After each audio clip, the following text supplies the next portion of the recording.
Bonjour et bienvenue pour un nouveau numéro du magazine de la Fédération des courses du Sud-Ouest. Aujourd'hui, nous sommes chez Capucine Nico et Véronique Vigouroux. Nous allons vous parler d'une écurie un petit peu spéciale, Île de Ré Gallo. Il s'agit d'une écurie de territoire. Vous voulez savoir la manière dont fonctionne cette écurie de territoire? C'est tout de suite.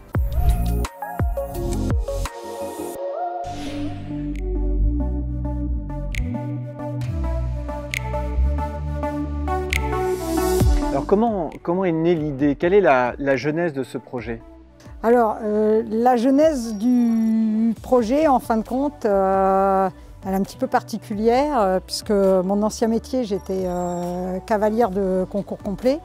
Et en fin de compte, pas dans mon métier, mais j'ai eu un grave accident qui m'a un petit peu arrêtée dans ma vie durant 2 ans.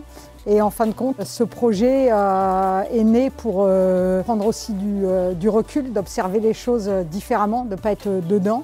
Et un jour, j'ai dit à Capucine, qu'est-ce que tu en penses de créer, parce qu'il y avait toutes les écuries de groupe qui se montaient, RMC, tout ça, Pascalada.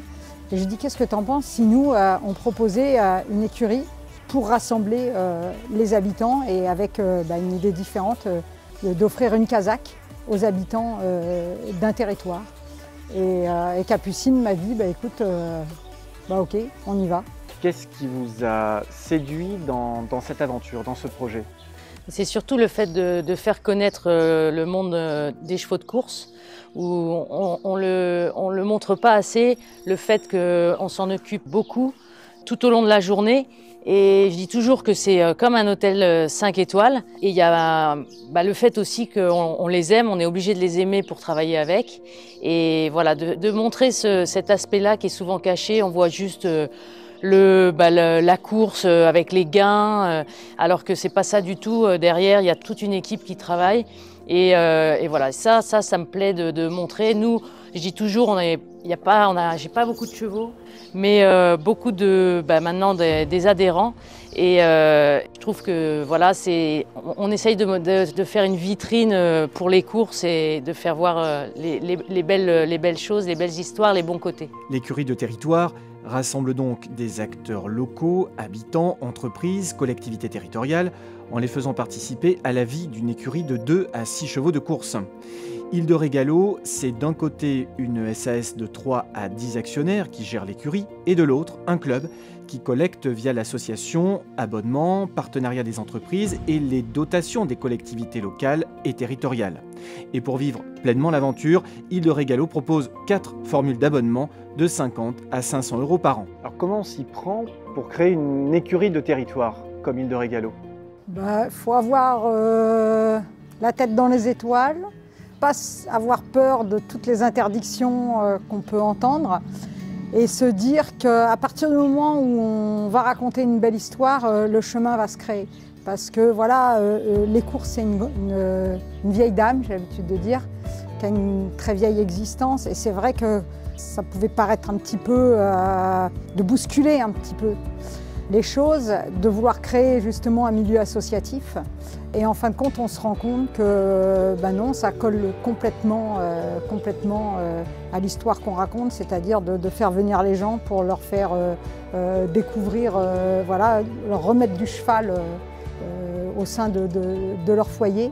On a passé comme ça tous les obstacles qu'on avait devant nous et maintenant l'écurie a 5 ans d'existence et on peut dire que c'est devenu une famille. Quels sont les ingrédients pour que tout ça, ça marche? La passion du territoire et la passion du cheval et l'envie de remettre le cheval dans l'histoire en lui donnant la plus belle place qui soit, c'est-à-dire être ambassadeur de notre territoire, de notre terroir et de notre culture. Ça marche forcément si on est aussi soutenu par les élus locaux et les acteurs économiques. Voilà, exactement. Les élus sont derrière nous, sont avec nous, parce que sinon on ne pourrait pas porter cette belle casaque aux couleurs de l'île de Ré. Et les entreprises, c'est très émouvant de voir chaque année des nouvelles entreprises arriver et avoir envie de nous accompagner pour écrire cette histoire. Alors on aura bien compris que la création d'Île de Ré Gallo. L'idée, c'est de créer un championnat comme par exemple au rugby. On sait que vous êtes très proche du stade Rochelet et vous prenez les mêmes ingrédients pour que ça fonctionne. Exactement, et c'est pour cela que je suis allée voir le stade Rochelet, qui est bien sûr une équipe emblématique pour notre territoire, au sein de la ville de La Rochelle, mais même au-delà, en leur demandant de devenir notre parrain. Au départ, ils se sont demandé pourquoi. Et justement pour bénéficier en fin de compte de leur éclairage, de leur histoire et de ce qu'ils ont su raconter, justement pour fédérer comme ça les gens.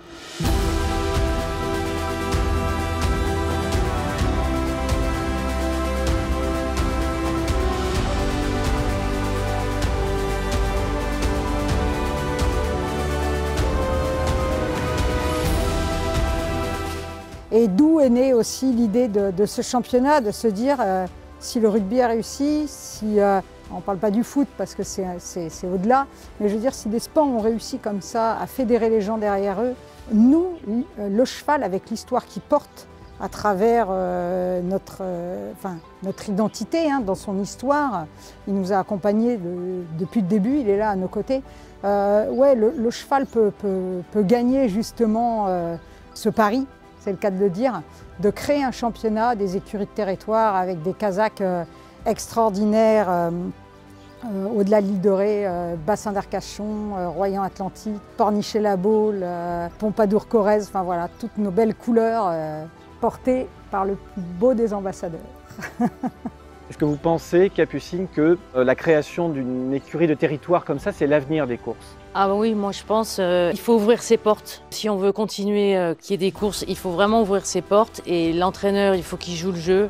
Nous, je sais qu'on a beaucoup de passages, surtout l'été, et il faut savoir accueillir les gens, leur expliquer, et ça c'est voilà, savoir partager. Alors ici, on est dans un endroit un petit peu particulier, c'est un pré tout à côté de la maison, tu appelles ça l'EHPAD, donc on aura bien compris que c'est une maison de retraite pour les chevaux. Explique-nous un petit peu. Je vous présente Lord of Gracie, qui est le premier ambassadeur de notre écurie, donc le premier cheval de l'écurie, qui a remporté à l'écurie sa première victoire sur l'hippodrome de Chantilly, monté par Pierre-Charles Boudot. Et il s'avère que Lord ensuite a été blessé en course et donc s'est posé la question, bah oui, mais il y a le cheval de course, mais il y a aussi le cheval en lui-même. Et donc nous est venue l'idée, pour pouvoir le garder à la retraite et pour pouvoir le garder dans l'écurie, de développer toute une gamme de merchandising qui passe par le polo, les casquettes, les doudounes, les mugs, les porte-clés, enfin tout ce qu'on peut voir dans des équipes sportives justement. Et avec en plus un commerçant de l'île de Ré, donc ces produits sont fabriqués sur l'île de Ré, ce qui avait du sens, d'accord. Et ce commerçant est partenaire de l'écurie. Et il s'avère que on est très très heureux parce qu'en communiquant dans la presse locale, auprès de nos membres, mais même au-delà de nos membres, pour la deuxième année consécutive, la vente des produits dérivés arrive à payer la totalité de la pension de Lord à la retraite. C'est-à-dire le foin, les granulés, mais aussi le passage du vétérinaire, le maréchal. Et donc c'est aussi de se dire qu'on a créé en fin de compte une caisse de retraite. Voilà, avec la vente des produits. Et c'est se dire qu'à moyen long terme, si toutes les écuries, et c'est pas si, c'est que c'est une demande dans la charte éthique des écuries de territoire, si chaque écurie de territoire met en place son merchandising comme ça sera un moyen d'avoir un vrai fonds de caisse de retraite pour les chevaux de course. Voilà. Et aussi une manière de diffuser l'idée que voilà, les courses, c'est pas seulement l'athlète, c'est aussi on prend soin du cheval. Et prendre soin du cheval, c'est, je l'espère, garder les courses encore très longtemps dans nos vies. Un grand merci à Capucine et Véronique de nous avoir accueillis aujourd'hui à Saint-Clément-des-Baleines. Ce reportage est à retrouver sur le site fcso.tv. Vous n'oubliez pas le journal également, chaque vendredi à 20 h. On se retrouve bientôt pour de nouvelles aventures. Salut!